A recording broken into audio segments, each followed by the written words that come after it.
नमस्कार साथियों, स्वागत है आप सभी का मेरे YouTube channel maths with Dharmesh पे। जैसे कि यूपीएसआई के पहले टाइम एंड वर्क चैप्टर के पहला पार्ट हो चुका है, आज है पार्ट 2 यानी कि टाइम एंड वर्क का क्या है, क्लास नंबर दूसरी। तो पहले अब तक मैंने आपको समझाया टाइम एंड वर्क क्या होता है, एफिशिएंसी क्या होता है, कैसे हम सवालों को करेंगे, कैसे मैन इन टू डे बराबर क्या होता है, वर्क होता है, उन पैटर्न पे सवाल मैंने आपको चार्ट कराए। आज उसी के आगे उसी क्रम से शुरू करेंगे जिसका पहला सवाल आपके सामने लिखा हुआ है। जैसे कि पहले भी वीडियो में मैंने आपको समझाया पढ़ाया कि कोई भी सवाल किसी भी टाइप का या फिर किसी भी चैप्टर का ऐसा नहीं होगा कि आप लोग उसे लगा ना पाएँ या फिर मैं उसे करवाऊँ ना। ठीक है, मेरी भी ये पूरी जिम्मेदारी है कि सभी चैप्टर्स के हर एक टाइप के सवाल जो भी पेपर में आते हैं, जो भी प्रीवियस ईयर में आए, उन सबको मिलाकर मैं आपको एक अच्छा मैथ्स का बैच तैयार करके दूं। आप लोग वैकेंसी का इंतजार मत करिए। मैंने बैच इसलिए स्टार्ट किया है ताकि वैकेंसी अगर नोटिफिकेशन गलती से आ भी जाए तो आप लोग उसका इंतजार ना करें, क्योंकि फिर काफ़ी टाइम लेट हो जाता है। इसलिए टाइम को देखते हुए मैंने पहला चैप्टर क्या चुना, टाइम एंड वर्क चुना। पहला सवाल आपके सामने लिखा हुआ है, मैं एक बार ये चेक कर लेता हूँ आवाज़ और क्लैरिटी फ़ोन की सही है या नहीं। जी हाँ, सब कुछ एकदम सही है। 7 आदमी 8 घंटे प्रतिदिन काम करके किसी काम का 1/3 भाग 6 दिनों में पूरा करते हैं। उसी काम का शेष भाग 24 आदमी प्रतिदिन 6 घंटे काम करके कितने दिनों में पूरा करेंगे? लगाइए, 10 सेकंड है आपके पास इस सवाल का जवाब देने के लिए, बताइए। मैं इंतजार कर रहा हूँ कि जल्द से जल्द ठंडी आए, पंखा ना चलाना पड़े, ताकि बच्चों को जो आवाज़ है वो एकदम क्लियर मिले। अभी जो ऐप मैं यूज़ करता हूँ जैसे बैकग्राउंड की नॉइस रिड्यूस करने के लिए, वो ऐप उतना अच्छा नहीं है, लेकिन काम चल जाता है।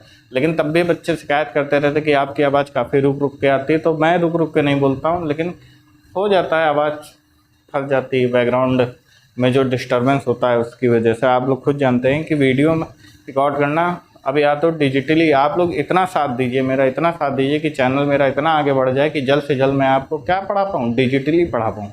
एकदम सवाल आपके सामने, बस क्लिक किया सवाल आ गया, क्लिक किया दूसरा सवाल आ गया, क्लिक किया तीसरा। ऐसे क्या होगा, क्लास भी जल्दी ख़त्म हो जाया करेंगी, क्लास बड़ी भी हो जाएंगी, हो सकता है 1-1 घंटे की क्लास भी मैं ले पाऊँ। ठीक है, अभी छोटी छोटी क्लासेस इसलिए भी कर रहा हूँ कि बच्चे भी ज़्यादा समझना चाहते हैं। उनके दिमाग में क्या होता है कि बस बैठ जाए, लगातार सवाल जो भी मैं लगा रहा हूँ, एक सवाल को 20-20 बार 33 बार ना लगाना पड़े। और मैं भी यही चाहता हूं कि एक सवाल पे आप लोग केवल उतना ही टाइम खर्च करें जितना कि नेसेसरी है, उसके अलावा फर्जी टाइम आप लोग बर्बाद मत करें। तो ये सवाल देखिए,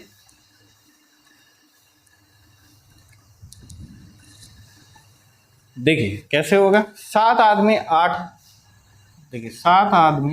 8 घंटे ये टाइम हो गया और 6 दिनों में काम पूरा करें तो कितना, 1/3। अब आपको पता है ये 3 ऊपर चला जाएगा, लेकिन आप लोग ध्यान दीजिए। और शेष भाग यानी कि मानते हैं कि वो काम कितना था, एक था जिसमें से 1/3 काम हो चुका है। तो शेष भाग हमारा क्या बचेगा, उस एक काम में 1/3 माइनस करके हम क्या निकालेंगे, शेष भाग निकालेंगे। 3 एकम 3, एलसीएम ले लेंगे, बटे 3, तो कितना हो जाएगा, 2/3। ठीक, तो यानी कि अब आपका वर्क कितना बचा, तो 2/3 बचा। ठीक,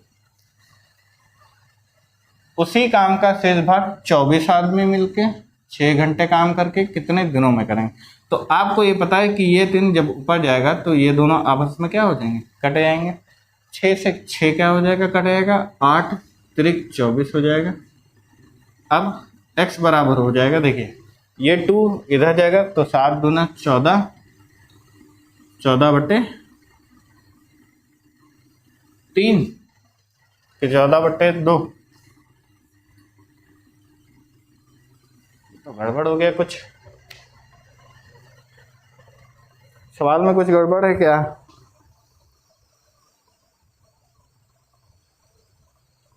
हाँ, 36 दिन है भाई, मैं कहूँ आंसर इसका तो कुछ नहीं आ रहा। सवाल में थोड़ा चेंज है, काम करके 36 दिनों में। थोड़ा सही कर लीजिए कैलकुलेशन, 36 दिन में। ठीक, तो 7 आदमी 8 काम को 36 दिनों में कितने भाग को, 1/3 भाग को। अब उसी को 24 आदमी 6 घंटे कितने दिनों में काम करेंगे, 2/3 भाग को। तो ये 3 से 3 कैंसिल हो जाएगा, आपको पता है, ये 6 छंग 36 हो जाएगा। ठीक, ये 8 त्रिक 24 हो गया, 3 दुना हो जाएगा और ये 2 ऊपर से मल्टीप्लाई हो जाएगा, यानी कि 7 दुना 2 गुणे 2 बराबर x। x बराबर रहेगा 7 दूनी 14 दुना 28 दिन, 28 डे। और यही आपके सवाल का आंसर होगा। ठीक, नोट कर लिया फटाफट, कोई भी दिक्कत नहीं है। अब 36 था, 6 नहीं था। कई बार सवाल हो जाता है, गलती तो हो ही जाती है, उसको एक्सेप्ट करना ही बहुत बड़ा खेल होता है। क्या था, 36 था। ठीक, क्वेश्चन में थोड़ा सा चेंज कि कितने दिनों में काम हो रहा है, 36 दिनों में। तो आपको दिनों की संख्या बतानी थी कि काम करके कितने दिनों में पूरा करेंगे। तो दिनों की संख्या क्या आएगी, 28 आएगी। शेष भाग यानी कि बचे हुए काम को कितने दिनों में करेंगे, 28 दिनों में। अच्छा, ये किसी को अगर ना समझ में आया तो ऐसे समझ लीजिए कि ये a/b बटे c/d जब हम लिखते हैं फ्रैक्शन में, तो ये क्या होता है, a/b गुणे c और ये d ऊपर चला जाता है, तो a × d upon b × c होता है। ऐसे ही जब a होल अपॉन b/c होता है तो तब ये c क्या होता है, ऊपर चला जाता है। तो वैसे ही ये 3 यहाँ पे आ जाएगा और इसका 3 भी यहाँ पर आ जाएगा, ये आपस में कट ही जाएगा, इसलिए मैंने नीचे ही क्या कर दिया, उसे कैंसिल कर दिया। समझ में आ गया। कोई भी कैलकुलेशन में भी दिक्कत हो तो भी आप कमेंट सेक्शन में बता सकते हैं। किसी भी प्रकार के सवाल एकदम सही होंगे, उनके आंसर एकदम सही होंगे, इस बात की गारंटी देता हूँ। कई बार क्या होता है कि हाँ, जो लिखावट होती है सवाल की, उससे गलतफहमी हो जाती है, 36 की जगह जैसे 6 लिख दिया अभी। तो ये सब छोटी मोटी चीज़ें चलती रहती, लेकिन सवाल एकदम 6 भी होगा तब भी आपका कुछ गलत नहीं होगा। बस आप लोग ये, जैसे आधा दिन होता है तो वैसे ही वो आ जाता, कितना, ये 6 कट गया था, 7 दूना 14, 14/2 सॉरी 14/3 आ जाता, बस इतना फ़र्क होता। ठीक है, तरीके पे आप ध्यान दीजिए कि तरीका वही था, तरीका सही था। तो बढ़ते हैं अगले सवाल की तरफ, जो कि आपके सामने ये रहा। देखिए सवाल को, बहुत ही अच्छा सवाल, बड़ा सवाल। एक आदमी 150 दिनों में अपने मकान को बनवाने के लिए 200 मजदूरों को कार्य पर लगाता है। 110 दिनों बाद, कितने दिनों बाद, ध्यान दीजिएगा, 110 दिनों बाद उसने 50 और मजदूर को कार्य पर लगाया ताकि कार्य समय पर हो पाए। ज्ञात करें यदि वह अतिरिक्त मजदूरों को कार्य पर ना लगाता, यानी कि जो मजदूर वो और लगाना चाहता है उनको अगर ना लगाता है तो काम क्या होता है, 150 दिनों के बाद तो काम क्या होता है, 150 दिनों की बजाय और क्या होता, लेट में होता। तो वही हमसे पूछा गया है कि यदि वह अतिरिक्त मजदूरों को काम पर ना लगाता तो कार्य कितने दिन विलंब से समाप्त होता है, यानी कि काम कितना लेट होता। क्योंकि 50 और मजदूर लगाने से क्या हुआ, उसका काम समय पर समाप्त होगा। अब 50 वो मजदूर ना लगाता तो जाहिर सी बात है काम क्या होता, लेट होता। तो हमसे वही पूछा गया है कि उन दिनों की संख्या बताइए कि जितने दिन काम क्या हुआ, लेट हुआ। देखिए सवाल को, बनवाने के लिए 200 मजदूर काम पे लगा है। अब ये 200 मजदूर पहले तो काम करेंगे 110 दिन तक। ठीक भाई, 200 मजदूर लगातार कब तक काम कर रहे हैं, 110 दिनों तक, यानी कि मैन इंटू डे। तो ये वर्क कितना हो जाएगा, 11 दूना 22,000, 22,000 क्या हुआ, ये वर्क हुआ। ठीक, यानी कि इन 110 दिनों में 200 मजदूरों ने कितना काम किया होगा, तो 22,000 किया होगा। ठीक, अब बचा हुआ जो काम है वो बचे हुए दिनों में कितने लोग कर रहे हैं, 250 लोग कर रहे हैं। कितने दिन बचे हैं, 40। 150 दिन थे, 110 उसमें से क्या हो गया, घट के कितने बचा, 40 बचा। ये 40 दिनों में करेगा। अब ये कितना हो जाएगा, 4 पंजे 20, 4 दूने 8, 2 10,000। ठीक, ये भी क्या होगा, वर्क होगा। ये कौन सा वर्क होगा, 200 मजदूर प्लस 50 और मजदूर आए, वो कितने दिन काम करेंगे, 250 मजदूर 40 दिन तक करेंगे। ठीक, तो 25 चौका 100 कितना हो गया, 10,000। अब टोटल वर्क जो हो जाएगा वो हमारा कितना हो जाएगा, 32,000। टोटल वर्क क्या होगा, 32,000। अब आप हिसाब लगाइए कि 32,000 काम था टोटल। कितना काम था टोटल, 32,000। भाई काम तो उतना ही था, चाहे वो 50 मजदूर आते चाहे मजदूर ना आते। हमने क्या निकाल दिया, टोटल वर्क निकाल दिया कि काम कितना था, टोटल वर्क यानी कितना था, 32,000 था। अब यही 32,000 वर्क कितने लोग करते, 200 लोग करते अगर, तो काम क्या होता, 150 दिनों की बजाय कुछ दिन लेट होता। तो कितना लेट होता बच्चों, तो 16 दूना 32 यानी कि 160 दिनों में होता। ठीक, कितने दिन में होता, 160 दिनों में। करना कितने दिन में था, 150 दिन में था। तो कितना लेट होता, तो 10 दिन क्या होता, काम लेट होता है। यही क्या है आंसर। ऑप्शन में आपको मिलेगा कितना, 10 दिन। यानी कि आपसे वो दिन पूछे थे कि कितने दिन काम क्या होगा, विलंब होगा। तो विलंब कितने दिन का होता है, 10 दिन का होता। उम्मीद करता हूँ समझ में आ गया होगा। एक तरीका इसका और है छोटा सा, वो भी मैं आपको समझाऊंगा। 2 तरीके से सवाल को बताऊंगा ताकि आपके दिमाग में एकदम ये सवाल क्या हो, बैठ जाए। देखिए वो तरीका, इस तरीके को आप लोग नोट कर लीजिए। अगर किसी भी बच्चे को समझ में ना आए हो, मैं एक बार और समझा देता हूँ कि 200 मजदूर कितने दिन तक काम करेंगे, पहले 110 दिन तक, तो 22,000 काम कर डालेंगे। फिर 50 मजदूर और आ गए, 250 हो गए, कितने दिन बचे, 40 दिन बचे। काम टोटल कितना निकल गया, 32,000। समझ में आ रहा है। जैसे मैं अकेला कोई काम कर रहा हूँ, काम मान लीजिए 50 है, मैं अकेला कर रहा हूँ तो वो 10 दिनों में हो रहा है। हम 2 लोग मिलकर काम कर रहे हैं तो वो आधे दिनों में हो जा रहा है, लेकिन काम कितना है, 50 ही है ना। तो वही बात है। तो 32,000 काम था, समय पे होने के लिए 250 मजदूर लगे थे। लेकिन अगर हमसे पूछा गया यदि वह अतिरिक्त मजदूरों को कार्य पर ना लगाता, तो कार्य पर हमने कितनों को ही लगा दिया, 200 को ही लगा दिया, 50 हमने हटा दिए। काम 32,000, लोग 200, कितने दिन लगते, 160 दिन।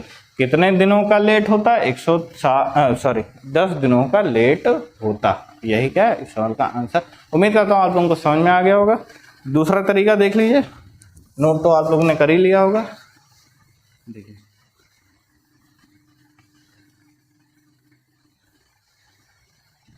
देखिए जो 50 मजदूर आ रहे हैं, जो 50 मजदूर आ रहे हैं वो केवल कितने दिन तक काम कर रहे हैं, 40 दिन तक। ध्यान दीजिएगा भाई, 200 मजदूर 110 दिन तक तो काम कर ही रहे हैं, और वो 200 मजदूर बचे हुए 40 दिन भी काम कर रहे हैं। ऐसे समझिए कि 200 मजदूर थे, वो 110 दिन तक तो काम कर ही रहे थे, लेकिन वो 200 कितने दिनों तक काम कर रहे थे, 40 दिनों तक भी कर रहे थे।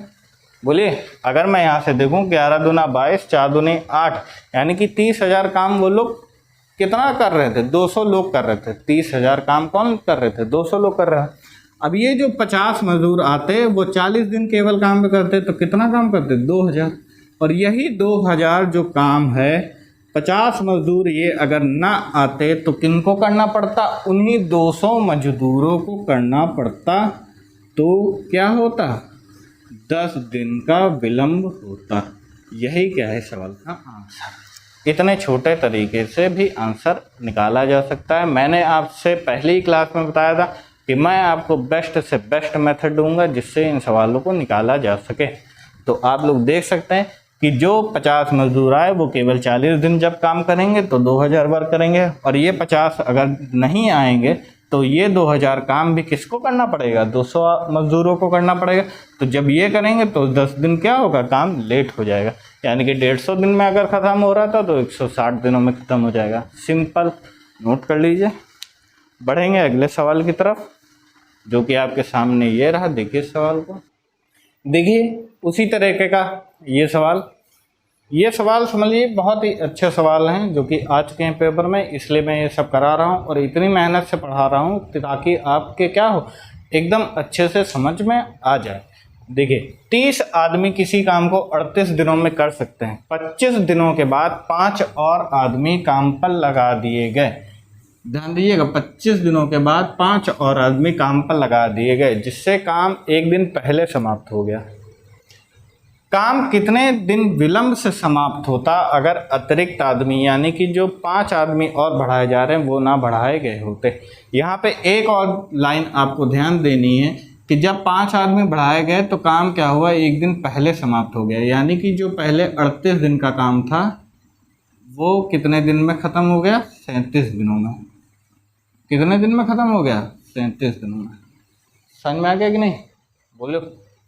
अब देखो, तो 30 दिन तक, पहले तो 25 दिनों तक कितना काम हुआ? 750 हुआ। उसके बाद 35 लोगों ने काम किया होगा, 37 दिन में काम खत्म हो रहा है, तो कितना दिन बचा? 12 बचा। 13 मत लिख दीजिएगा कि 25 + 13 38, नहीं, काम एक दिन पहले खत्म हो रहा है, यानी कि 37 दिनों में खत्म हो रहा है, तो इसलिए 12 दिन ही काम होगा। तो 12 पंजे 60, 420 टोटल वर्क 1170। अब इन 1170 काम जो टोटल वर्क है, यानी हमारा आया टोटल वर्क, इसको अगर कितने लोग करते? 30 लोग ही करते, तो कितने दिनों में खत्म होता है? तो 3 तिहाई 9, 2 3 9 27, 39 दिन में। ठीक, यानी कि कितना काम विलम्ब होता? तो 2 दिन काम क्या होता? विलम्ब होता, विलम्ब। और यही क्या है इस सवाल का आंसर। नोट कर लीजिए। दूसरे तरीके से भी आपको बताता हूँ, जैसे कि पहले क्वेश्चन में बताया था, तो वैसे ही M2 लिख लीजिए, मेथड 2, उसको भी आप साथ साथ करते रहिए, ताकि पेपर में एक तरीका ना याद आए तो आप दूसरे तरीके से उसको कर सकें। ये वाला तरीका नोट कर लीजिए। ठीक है, M2 देखिए। M2 क्या कहता है कि 25 दिनों के बाद 5 और आदमी काम पर लगाए गए। तो ये जो 5 और आदमी काम पर लगाए गए, ये कितने दिन काम करेंगे? 12 दिन काम करेंगे। भाई 12 दिन ही तो करेंगे, 37 दिन में अगर काम खत्म हो रहा है, तो यानी कि ये 5 आदमी कितना काम करेंगे? 60 वर्ग। और ये 60 वर्ग अगर 5 आदमी ना आए होते तो किनको करना पड़ता? 30 लोगों को। तो यानी कि 2 दिन और लगते। इन 2 दिन का मतलब है कि पहले काम 37 में ख़त्म हो रहा था, अब 2 दिन और लगे, यानी कि 39 दिन में ख़त्म होता। तो आंसर क्या हो जाता हमारा? 2 दिन। कितने दिन विलम्ब हुआ काम? 2 दिन। नोट कर लीजिए। बहुत ही अच्छा सवाल। पहले सवाल को समझाने में सोचिए कितना समय लगा, दूसरे को समझाने में ना समय लगा ना ज़्यादा मेहनत लगी, आपके सामने खूबसूरत तरीके से आंसर आ गया। समझ में आ रहा है? इसी तरह आप में भी जोश बना रहना चाहिए, जैसे पढ़ाते वक्त मेरे में है। लग रहा हूँ कि नहीं कि जोश में हूँ पढ़ाने के लिए? हाँ, तो ऐसे ही जोश आप में बना होना चाहिए। वर्दी इस बार आपके कंधों पे होनी ही चाहिए, क्योंकि वर्दी की क्या होती, बात अलग ही होती एकदम। इसको एक बार और समझाएंगे कि जो भी बच्चे अगर इस सवाल से जुड़ रहे हैं वीडियो में, तो उनको थोड़ा और अच्छे से समझ में आ जाए। देखिए, 30 आदमी किसी काम को 38 दिनों में कर सकते हैं, तो 25 दिनों के बाद 5 और आदमी काम पर लगाए गए। तो 30 आदमी कब तक काम कर रहे थे? 25 दिन तक। उसके बाद 35 आदमी हो गए, 5 और आ गए, कितने दिन काम करेंगे? 12 दिन। क्यों? क्योंकि 38 दिन के बजाय काम एक दिन पहले हो रहा है, यानी कि 37 दिनों में हो रहा है, तो 12 दिन ही काम करेंगे। तो टोटल वर्क 1170। अब ये टोटल वर्क 1170 कौन करता? 30 आदमी करते, क्योंकि 5 और अतिरिक्त आदमी को काम पर नहीं लगाना है अब। तो कितने दिन में होते हैं? 39 दिन में। तो दिन हमारे कितने विलम्ब होते हैं? तो 2 दिन काम हमारा क्या होता? विलम्ब से होता। We are late of today work. दूसरा तरीका कि जितने भी मजदूर लगाए गए थे और जितने दिन उन्होंने काम किया, तो वो अगर काम हम निकाले तो 60 काम था। अब ये 60 काम 5 वो मजदूर अगर ना करते तो कितने लोग ही करते? 30 लोग ही करते। तो उनको करने में कितने दिन लगते? 2 दिन लगते। अब काम उन 5 के आने से 37 दिन में अगर ख़त्म हो रहा था, तो उनके ना होने से 2 दिन और लग जाते काम ख़त्म होने में, यानी कि 39 दिन लगते। तब भी क्या आता? 2 दिन एक्स्ट्रा आता, यानी काम कितने दिन से विलम्ब होता? 2 दिन से। नोट कर लीजिए। बहुत ही अच्छा क्वेश्चन, अच्छे क्वेश्चन, बड़े क्वेश्चन। बढ़ेंगे अपने अगले सवाल की तरफ, जो कि आपके सामने ये रहा। देखिए सवाल को, देखिए अगले सवाल को। 300 आदमी किसी काम को 80 दिनों में कर सकते हैं। 60 दिनों के बाद 100 और आदमी काम पर लगा दिए गए, जिससे काम 2 दिन पहले समाप्त हो गया। काम कितने दिन विलंब से होता अगर अतिरिक्त आदमी काम पर ना लगाए गए होते? बताइए इस सवाल को। अब तो आंसर निकाल सकते हैं आप लोग हैं। अब तो कोई भी परेशानी नहीं होनी चाहिए आंसर निकालने में। बताइए।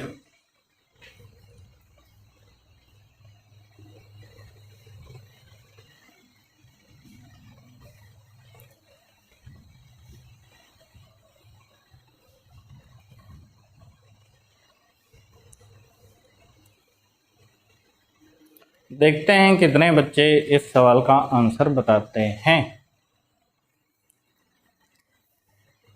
अब इसको हम जो M2 मेथड था मेरा, यानी कि दूसरा मेथड था, उससे शॉर्टकट में बता देते हैं, क्योंकि बार बार वही कराने का कोई फायदा नहीं। अब 60 दिनों बाद 20 और आदमी काम पर लगाए गए। तो देखिए यहाँ पे भी आप ध्यान दीजिए कि 80 दिन में काम था, लेकिन 2 दिन पहले काम समाप्त हो गया, यानी कि 78 दिनों में क्या हो रहा है, काम खत्म हो रहा है। ठीक।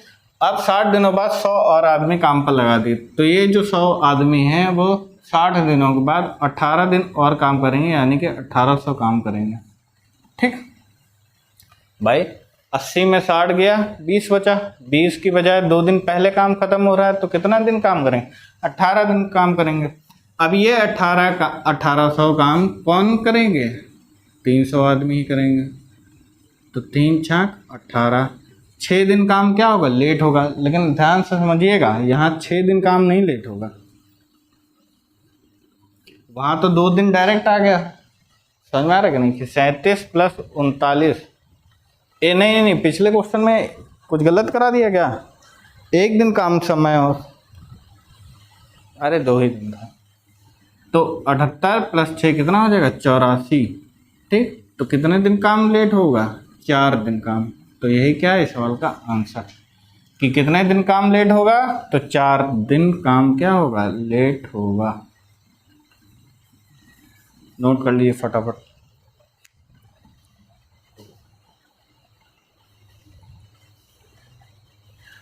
किसी को भी कोई भी दिक्कत, कोई भी परेशानी हो तो आप बता सकते हैं। पहले काम 80 दिनों में समाप्त हो रहा था जब 300 आदमी काम कर रहे थे, तो अब कितने दिन में हो रहा है, 4 दिन लेट हो रहा है। दोनों सवालों में थोड़ा सा अंतर है केवल, इसलिए आप ध्यान से सवाल को पढ़िएगा।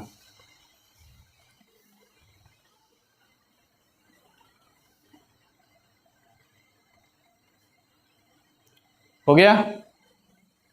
उम्मीद करते हैं ये क्लास आज की आपको बहुत ही अच्छी लगी होगी। सारे आंसर जो हैं वो आपको क्या आए होंगे, समझ में आए होंगे। कोई भी आपके मन में डाउट नहीं रहा होगा इन सवालों को लेके। अगर कोई भी डाउट आपको इन सवालों को लेके रहा हो तो आप कमेंट सेक्शन में ज़रूर बताइए। अगर कोई भी दिक्कत हो तो भी आप कमेंट सेक्शन में ज़रूर बताइए, उसको मैं अलग वीडियो बना के सॉल्व कर दूंगा, कोई दिक्कत ही नहीं होगी। जो भी आपके मन में डाउट हो, सबका सब डाउट क्या होगा, क्लियर हो जाएगा। आज की क्लास को यहीं पे समाप्त करते हैं। उम्मीद करता हूँ ये क्लास आपको अच्छी लगी होगी। जो भी आपके जानने में यूपीएसआई या फिर कांस्टेबल इन सब पेपर की तैयारी कर रहे हैं, तो उन तक वीडियो को ज़्यादा से ज़्यादा क्या करिए, शेयर करिए, ताकि वो लोग भी हमारे चैनल के माध्यम से मैथ पोर्शन की जो यूपीएसआई में तैयारी है उसको और मजबूत कर सकें और अच्छे से पढ़ सकें, उनकी मैथ्स और स्ट्रांग हो सके। समझ में आ रहा है कि नहीं। तो इसी जो क्लास है उसको जारी रखेंगे कल अपने आने वाली वीडियोस में, यानी कि तब तक के लिए नमस्कार, जय हिंद।